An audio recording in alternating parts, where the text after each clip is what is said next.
আসসালামু আলাইকুম। আমার চ্যানেলের পক্ষ থেকে সবাইকে স্বাগত জানিয়ে আজকের ভিডিও শুরু করলাম। সবাই কেমন আছো? আশা করছি ভালো আছো। আলহামদুলিল্লাহ আমিও ভালো আছি। আজকে আমি সিম রান্না করব। এখানে আমি সিম নিয়ে নিয়েছি। এই বছর কিন্তু আমরা এখনও সিম খাই নাই। আজকে প্রথম আনলাম। এই সিম দিয়ে আমি মাছ দিয়ে রান্না করব, ইলিশ মাছ। সবাই দেখতে থাকো কীভাবে রান্না করি। এখন আমি সিমটা কেটে ধুয়ে নেই, তারপর রান্না করার সময় আবার দেখা হবে। ততক্ষণ সবাই সাথে থেকো। আর কে কোথায় থেকে ভিডিওটা দেখতেছো অবশ্যই একটু কমেন্টে জানাইও। আর ভালো লাগলে একটা লাইক করে দিও, আর আমার চ্যানেলটা সাবস্ক্রাইব করে আমার সাথেই থেকো। এই যে সিমটা আমি কেটে সুন্দর করে দিয়ে নিছি। আর এখানে আমি 2টা আলু কেটে নিছি। আর এখানে আমি ছোট্ট একটা ইলিশ মাছ কেটে নিছি। এই ইলিশ মাছ দিয়ে সিম দিয়ে আলু দিয়ে রান্না করব। তাহলে চলো রান্নায় চলে যাই। চুলায় কড়াই বসিয়ে দিছি। এখন তেল দিয়ে দিলাম। তেল গরম হোক, আমি সেই ফাঁকে মশলা দিয়ে মাছটা মাখিয়ে নিই।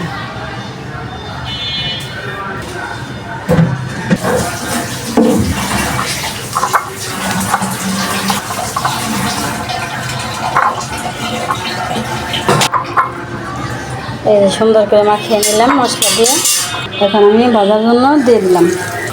হালকা একটু ভেজে নেব।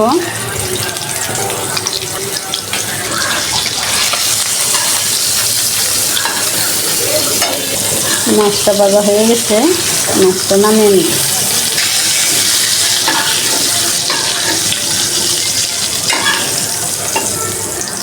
এখন আলুগুলো একটু ভেজে নেব।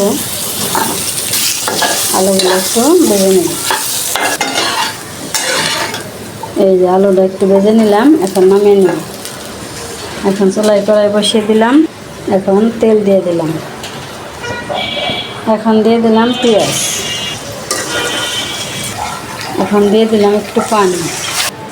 এখন দিয়ে দেবো সব মশলাগুলো।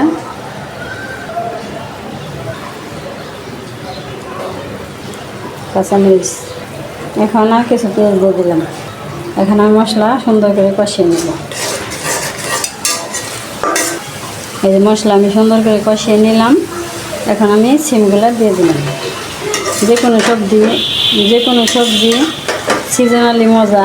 এখনকার সিম তেমন একটা মজা লাগবে না, তবুও নতুন সবজি তাই আমি আনছি। আর আমি কিন্তু কাউকে দেখানোর জন্য বা শেখানোর জন্য ভিডিও করি না।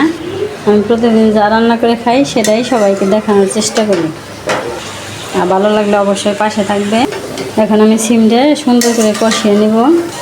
এখন আমি এই যে ভেজে রাখা আলুগুলো উঠিয়ে দিলাম। আলু আর সিম একসাথে কষাবো। এই যে অনেক সুন্দর করে কষিয়ে নিলাম।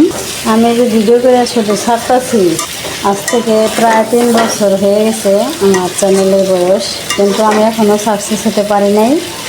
কী সমস্যা সেটাও আমি জানি না, তবুও আমার মতো আমি ভিডিও ছাইড়ে যেতেছি। যদি কোনো দিন আল্লাহ মুখ তুলে তাকায় তাহলে সফল হতে পারবো, আর তা না হলে নাই। এখন আমি এই যে সুন্দর করে কষিয়ে নিলাম। এখন পানি দিয়ে দেব।